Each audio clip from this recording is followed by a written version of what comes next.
Emily Carter hadn't set foot near the old hospital in decades, yet, as she clutched the mysterious letter in her hand, she felt the unmistakable pull of her past. The trees seemed to close in as she drove down the narrow, overgrown road leading to the abandoned psychiatric hospital, buried deep within the forest. It was the same hospital where, all those years ago, she had made a mistake so grave it had haunted her ever since. As she stepped out of the car, the air was thick with the scent of damp earth and decay. The building loomed ahead, a crumbling relic of another time. Its windows were shattered, its walls stained with years of neglect. Despite its dilapidation, Emily could still make out the structure that had once been bustling with life. Patients, doctors, nurses, all going about their business in those long-forgotten halls. The sound of her footsteps echoed eerily as she approached the front entrance. She hesitated for a moment, memories flooding back with an overwhelming sense of guilt, but she couldn't turn back now. Something inside her had drawn her here, and she knew it wasn't just the letter. It was the need for closure, the desperate hope that she could finally make amends for what she had done. Pushing open the rusted doors, Emily stepped inside. The air was cold, far colder than it had any right to be. Dust swirled in the faint beams of light that pierced through the broken windows, and the silence was suffocating. She felt a chill run down her spine, as if the building itself was aware of her presence, waiting. The familiar layout of the hospital came back to her, despite the years that had passed. She could almost hear the distant murmur of conversations, the soft hum of medical equipment, but all that remained now was silence. An oppressive, heavy silence that seemed to weigh on her chest with every step she took. Her fingers brushed against the peeling paint of the walls as she made her way down the long corridor, the faint scent of antiseptic still clinging to the air. She could see the remnants of old medical charts, scattered papers, and broken equipment strewn about as if the hospital had been abandoned in haste. As she ventured deeper into the building, her thoughts kept drifting back to the letter. The handwriting had been almost illegible, but the message had been clear. "Come back. It's not over." The words echoed in her mind, unsettling her more with each passing moment. She couldn't shake the feeling that the hospital had been waiting for her, that her return was inevitable. Emily's pulse quickened as she approached the old operating room, the room where it had all happened, the scene of her greatest failure. Her heart pounded in her chest as she paused before the door, the memories threatening to overwhelm her.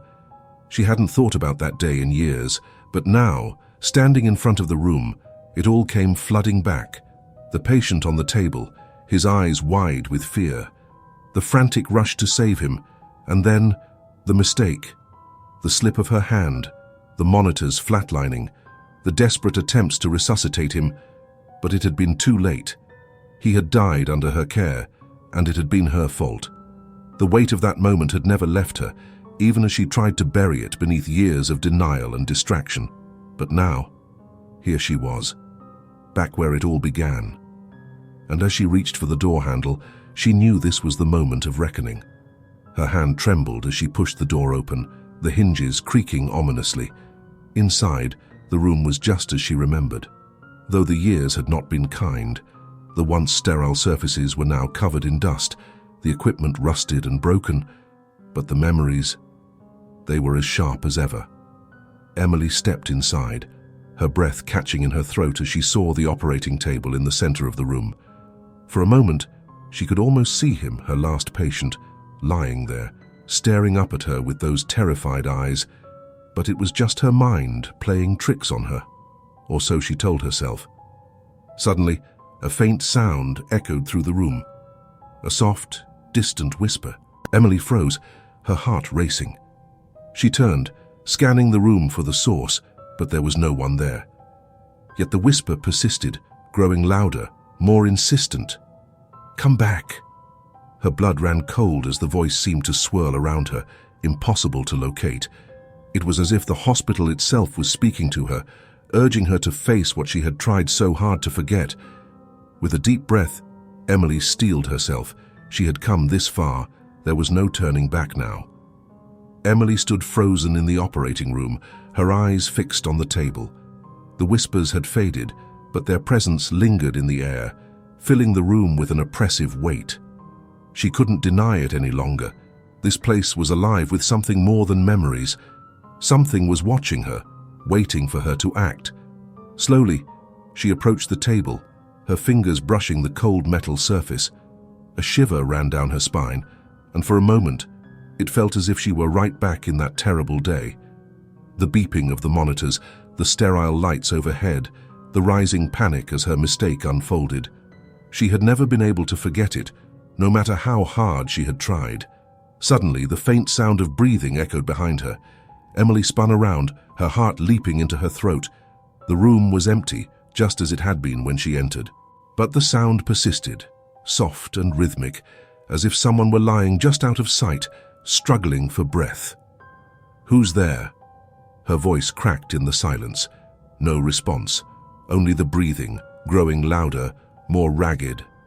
She took a step toward the source of the sound, her hands shaking. Her rational mind told her that it couldn't be real, that she was alone in this abandoned hospital. But something deeper, something instinctual, whispered that she wasn't. Emily's hand hovered over the curtain that separated the operating room from the small prep area. She hesitated, dreading what she might find behind it. She swallowed hard and pulled the curtain back in one swift motion. Nothing. The room beyond was empty, just as the rest of the hospital had been. But the breathing, it hadn't stopped. It was louder now, coming from all around her, as if the very walls of the hospital were exhaling, watching her with unseen eyes. She backed away, her chest tightening with panic. "Get a grip, Emily," she muttered under her breath. "It's just your mind playing tricks on you." But as she tried to calm herself, a shadow shifted in the corner of her vision. She turned quickly, her pulse racing, but once again there was nothing. The room was still, silent now, except for the frantic beating of her own heart. She needed to get out. Turning back to the door, she reached for the handle, but it wouldn't budge. The door, which had opened easily moments before, was now sealed shut. She pulled harder, but it remained stubbornly locked. Panic surged through her veins. She tugged again, harder this time, but it was no use. She was trapped. The whispers returned, growing louder, the same words, over and over again. "Come back." Emily pressed her back against the door, her breath quickening. This couldn't be happening. She was hallucinating. This was just her guilt manifesting in the most horrific way possible. She'd been so consumed with what happened that day. Her mind was breaking under the weight of it. But the whispers didn't care for her rationalizations. They grew louder still, more insistent, until they drowned out everything else.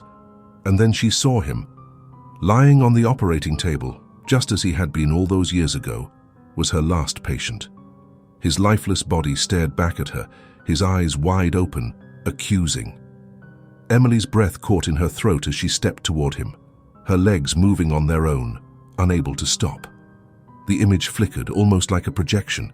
She blinked hard, hoping he would disappear, but he didn't.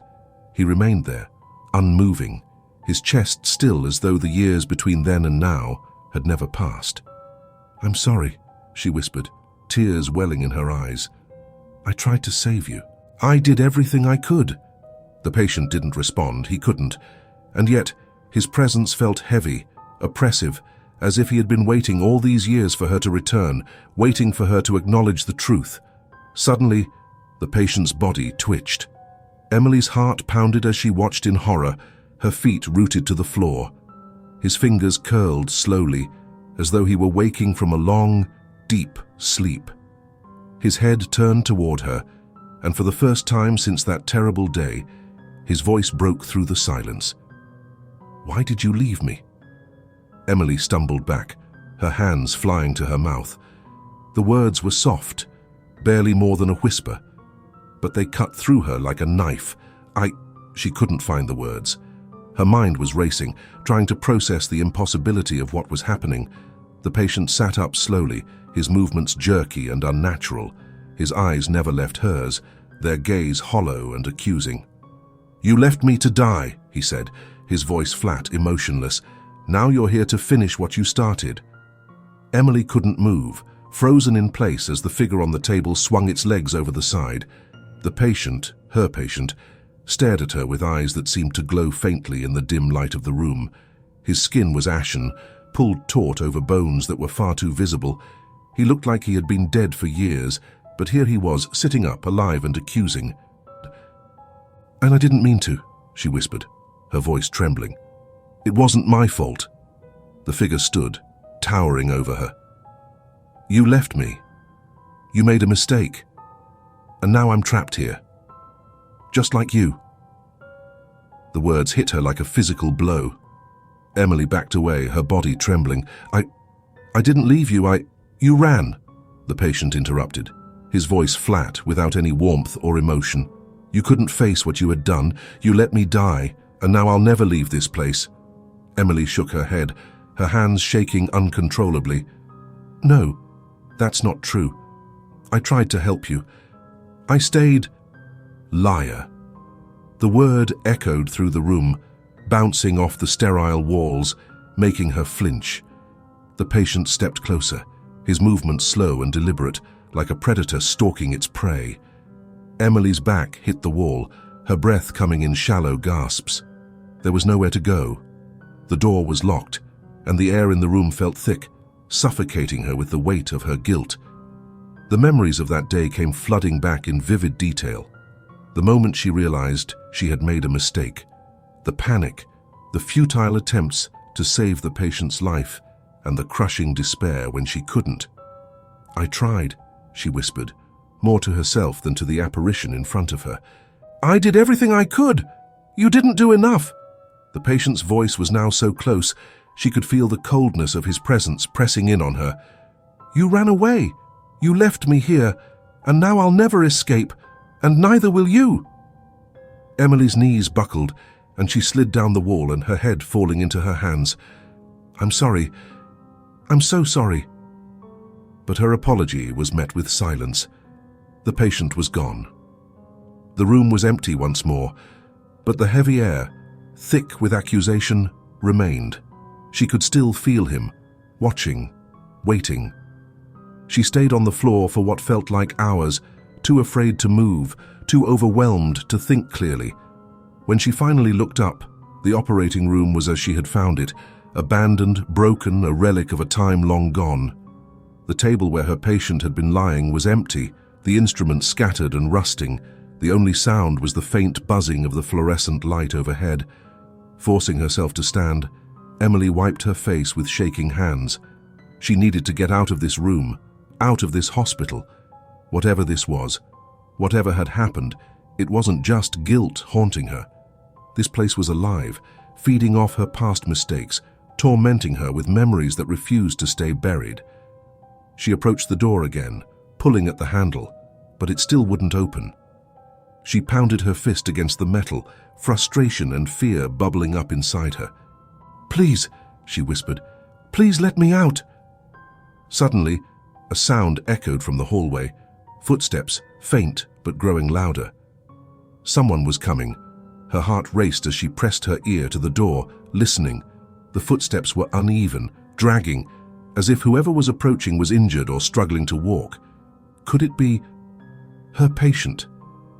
Panic surged through her. She didn't want to face him again, not after what had just happened. But there was nowhere to hide, nowhere to run. She was trapped in this room with her past, and there was no escape. The footsteps stopped just outside the door. Emily held her breath, praying that whoever or whatever was on the other side would keep moving.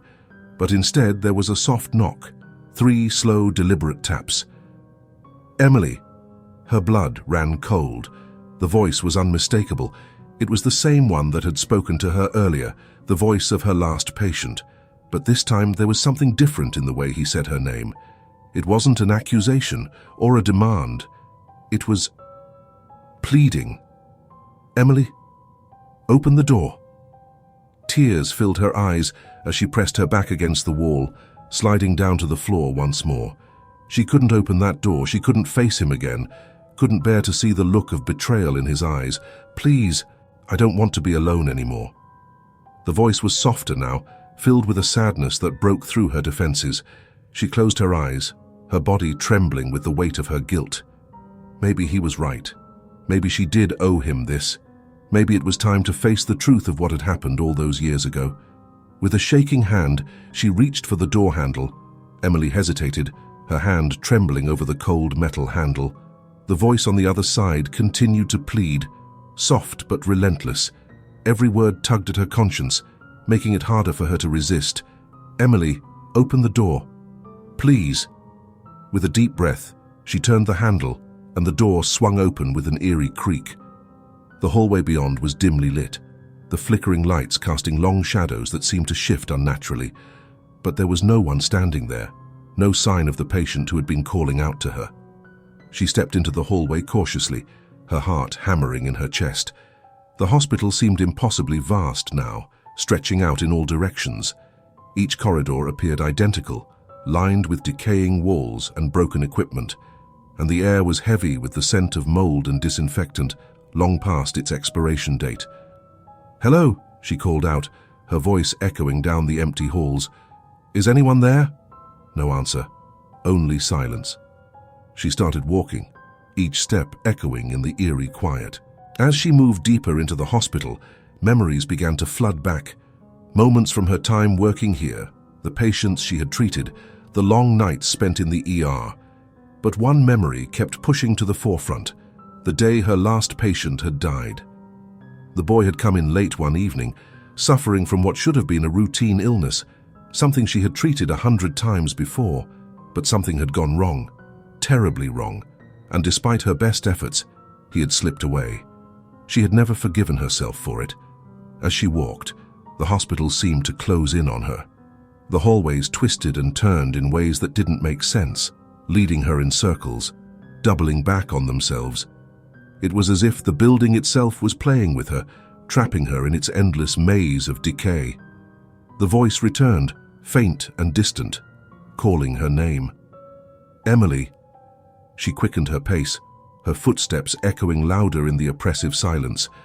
The hospital walls seemed to breathe, the darkness around her pulsing with a life of its own. She was no longer walking through a forgotten building. This place had a mind, a will, and it was pushing her towards something. Finally, she found herself standing in front of a door. The plaque above it read, "Patient Files, Restricted Access," in faded, peeling letters. Her hand hovered over the knob, a deep sense of dread settling in her chest. This was where it had all started. This room, this mistake. She had buried the memory of what happened here so deep that she had almost convinced herself it wasn't real. But the hospital had brought her back, and now it was forcing her to confront the truth. She pushed the door open, and the room inside was exactly as she remembered it. The shelves were lined with dusty files, each one detailing the lives and deaths of the patients she had treated. In the center of the room was a single file left out on the desk, untouched by time. Her breath caught in her throat as she saw the name on the folder, Patient 64. The last patient. Her fingers shook as she reached for the file, her heart racing with every second. She hadn't looked at this file since the day the boy had died, refusing to acknowledge her failure. But now, standing in this forgotten place, she couldn't run from it any longer. Slowly, she opened the file, her eyes scanning the familiar handwriting, her own notes on the boy's condition, the treatments she had administered, the desperate measures she had taken in those final moments. And then she saw it, the error, a simple oversight, a medication miscalculation, something that could happen to any doctor on a long, exhausting shift. But this one mistake had cost a life. The boy had died because of her. Tears filled her eyes as the weight of the truth settled on her shoulders. She had tried to push it away for so long, had told herself that it wasn't her fault, that she had done everything she could. But deep down, she had always known. "Emily." The voice came again, closer this time. She looked up and saw the figure standing in the doorway, her last patient. His eyes, hollow and accusing, met hers across the room. "You did this," he said, his voice a ghostly echo in the cold air. "You killed me." She shook her head, tears streaming down her face. "It was a mistake. I didn't mean to. I didn't want this to happen." "But it did." The boy stepped forward, his face pale and gaunt. his body still bearing the marks of the illness that had taken him. And now we're both trapped here, forever. Emily backed away, her mind spinning with guilt and horror. She had thought she had come here to face her past, but now she realized the truth. She had never left. She had died that day with her patient, her soul trapped in this hospital, condemned to relive her failure over and over. She wasn't just haunted by the boy, she was one of the ghosts. Her legs gave out, and she collapsed to the floor, sobbing uncontrollably. The walls of the hospital seemed to close in around her, the air thick with the weight of her guilt. There was no escape from this place, no way to undo what had been done. She was part of it now, just like the others. Emily remained on the cold floor, her sobs echoing in the abandoned room. The truth was a crushing weight on her chest. The walls of the hospital, once decaying and lifeless, now seemed to pulsate with a sinister energy, alive with the ghosts of the past. She wasn't alone. She never had been. The boy, patient 64, lingered in the doorway, his pale eyes watching her with a mix of sadness and accusation. His figure flickered like a dying flame, translucent and ethereal. Emily forced herself to her feet, her body trembling, and wiped the tears from her face. She had to confront this. She had to understand. "Why am I still here?" she asked, her voice barely a whisper. The boy stepped forward, his movements slow and deliberate. "You know why. You're here because of what you did, because you can't let go. You need to face it." "I made a mistake," Emily choked out, the words bitter on her tongue. "I never meant to. I didn't want to kill you." "You didn't kill just me," the boy said softly, gesturing to the room around them. "Look closer." Emily's eyes followed his hand, and the room seemed to shift before her eyes. The walls flickered, and suddenly she was no longer in the small records office. Instead, she was standing in the middle of the hospital ward. The beds were lined up in rows, each one filled with a patient, people she recognized, faces from her past. Her heart lurched as she saw the familiar figures of patients she had treated throughout her career. Some of them had been under her care for months, others only for a short time. Some had recovered, but many hadn't. And now, they were all here, ghostly figures trapped in the hospital just like her. One by one, the patients turned to face her, their eyes hollow and filled with the same unspoken accusation as the boy's. "You failed us," one of the figures whispered, the voice low and guttural. "You let us die," another murmured. "You were supposed to save us," another hissed, their face contorted with anger. Emily stumbled back, her hands covering her ears, trying to drown out their voices, but it was no use. The weight of their deaths pressed down on her, a suffocating blanket of guilt and regret. "I tried," she cried out. "I tried to save you all. It wasn't my fault. It wasn't always my fault." The patients continued to advance toward her, their ghostly forms flickering and shifting like shadows. Each one was a reminder of the lives she hadn't been able to save, the patients who had slipped through her fingers. Each death a wound that had never fully healed. And then she saw him, the man she had come to fear the most. Patient 64. His death had been different. It wasn't just a medical error, not like the others. It had been her negligence, her exhaustion, her inability to think clearly that had led to his untimely end. "You never left," Patient 64 whispered, his voice cutting through the din of the others. "We're all still here, and so are you." Emily backed away, her breath coming in short, panicked gasps. I don't understand. Why am I reliving this? Why are you all still here?" The boy's face softened, but his words were no less damning. "Because you never forgave yourself. You never accepted what you did. You kept running from the truth. And now, you're stuck in this place. With us." Emily's head spun. She had come back to this hospital hoping to make peace with her past, but she hadn't realized that she had never truly left. She had been trapped here all along, repeating the same cycle of guilt and punishment, unable to move on. The patients closed in on her, their faces filled with sorrow, anger and disappointment. She could feel their pain, their suffering, and the unbearable weight of her own failure crushing her from all sides. There was no escape, no way out of the nightmare. "How do I stop this?" Emily asked, her voice barely audible. The boy stepped closer, his hand reaching out to touch hers. His skin was cold, almost painfully so, but the touch grounded her, forcing her to confront the truth. "You can't change what happened," the boy said softly. "You can't bring us back, but you can forgive yourself." Emily shook her head, tears streaming down her face. "I don't know if I can." "You have to," he said, his voice filled with a strange, haunting wisdom. "That's the only way this ends. You're punishing yourself, and until you stop, until you forgive yourself, we'll all be trapped here. With you." The words hung in the air like a heavy fog.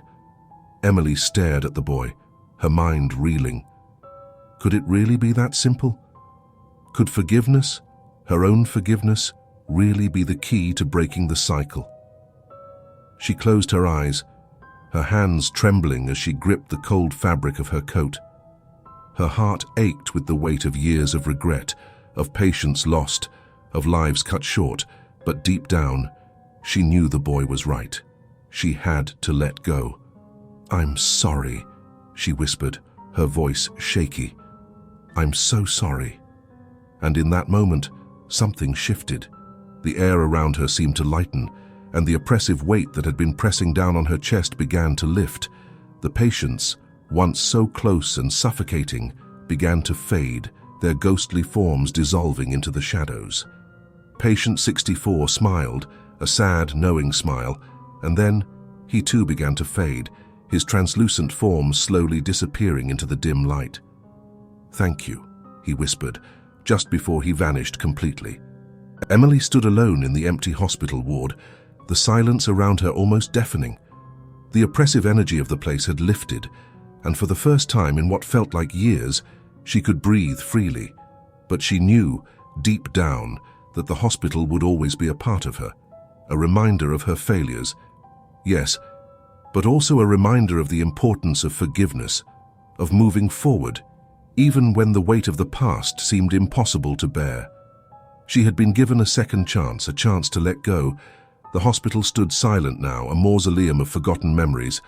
Emily, feeling the weight lift from her soul, stepped out of the ward and into the hallway, her footsteps echoing softly in the abandoned corridors.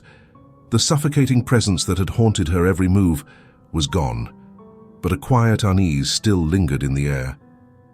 As she moved through the dilapidated hallways, something felt different. The rooms, once filled with the wails of tormented souls, were now eerily still. The peeling paint on the walls and the broken floor tiles, once oppressive, now seemed like distant relics of a past she could finally acknowledge without fear. Yet there was a question that gnawed at her mind, an answer she still hadn't found. How had she stayed here, trapped for so long? And more importantly, why had she never remembered that she had never left? She reached the main lobby of the hospital. The entrance doors stood ajar, allowing a sliver of moonlight to pierce the darkness. It was an invitation, a beckoning toward freedom. All she had to do was walk through those doors, leave the hospital behind forever. But something held her back. Emily paused, glancing back at the long, shadowed hallway from which she had come. The memories of patient 64, the other patients, and the years of torment still weighed on her conscience. Had forgiveness truly freed her, or was there still more to uncover? Her heart raced as she hesitated at the threshold of escape. Then she heard it, a faint voice calling her name. It was a child's voice, soft and echoing from deep within the hospital. Emily froze, her blood running cold. She recognized that voice. It was the voice of the young boy, patient 64, but different somehow. It wasn't a cry for help. It was something more innocent, pleading. She turned around, the moonlight fading from her vision as she took a step back into the hospital. The voice called again, this time clearer, more urgent. "Emily, please, help me." Her breath caught in her throat. She had thought it was over. She had thought she had set herself free, but someone still needed her. Her grip tightened on the handle of the door, torn between fleeing and staying to face whatever truth still lay hidden within the hospital walls. "Help me," the voice called again. Swallowing her fear, Emily took a deep breath and turned fully, walking back into the darkness of the hospital. The corridors stretched endlessly before her, twisting and turning in ways they hadn't before. The hospital seemed to change with each step, as if the building itself were alive, reshaping itself to prevent her from finding the source of the voice. She pushed forward, her footsteps quickening as the voice grew louder, more desperate. Finally, she reached a door at the end of the hall, one she hadn't noticed before. The paint on the door was fresher than the others, the handle gleaming faintly in the dim light. It felt out of place, as though it didn't belong in the decaying hospital. Emily hesitated for a moment, her hand hovering over the handle. Every instinct told her to leave, to walk away and escape the hospital once and for all. But the voice, the plea for help, had drawn her in too deep. She had to see what lay behind the door. With a shaky breath, she turned the handle and stepped inside. The room was starkly different from the rest of the hospital. It was pristine, as though it had been frozen in time. In the center of the room was a hospital bed, and lying in that bed was a small boy, patient 64. Emily's heart sank. He looked exactly as he had the last time she had seen him. Fragile, pale, his eyes wide with a haunting sadness. But there was something else. Something she hadn't noticed before. The machines around the bed were still functioning, the soft beeping of a heart monitor echoing in the silence. The boy's chest rose and fell steadily, his eyes fixated on her. "Why did you leave me?" the boy asked, his voice no longer accusatory, but filled with the innocence of a child who couldn't understand why he had been abandoned. Emily felt her throat tighten. "I didn't want to," she whispered, stepping closer to the bed. "I made a mistake, but I didn't want to leave you. You could have saved me," he said softly, his gaze locking onto hers. Tears welled up in Emily's eyes. "I tried. I really did. But I was tired. I wasn't thinking clearly. I didn't mean for you to—" The boy shook his head, interrupting her. "It's not about what you did. It's about what you have to do now." Emily froze. "What do you mean?" "You still have to let go," the boy said, his voice echoing with a strange, otherworldly wisdom. "You have to leave this place. You have to forgive yourself fully." Emily's chest tightened. She thought she had already done that. She thought she had faced her past, accepted her guilt, and found peace. But standing here, looking at the boy, she realized that a part of her was still clinging to the pain, still holding on to the guilt. It was the final barrier. "You can't save me," the boy continued, "but you can save yourself. You don't belong here anymore." Emily swallowed hard, her hand trembling as she reached out and placed it on the boy's shoulder. His skin was cold to the touch, but he didn't pull away. "Thank you," Emily whispered, "for helping me see what I couldn't." The boy smiled faintly, a sad, knowing smile. "It's time for you to go." With a final glance at the boy, Emily turned away from the bed and walked back toward the door. Her heart felt lighter, the weight of years of regret slowly melting away. As she stepped out of the room, the hospital seemed to shift again, but this time it was different. The walls brightened, the oppressive atmosphere lifting as though the hospital itself had been freed from its curse. The memories of her past still lingered, but they no longer had the power to imprison her. Emily walked back to the front doors, the sliver of moonlight beckoning her once more. She stepped outside, the cool night air filling her lungs, and for the first time in what felt like an eternity, she felt free. Emily stood outside the hospital, breathing in the crisp night air.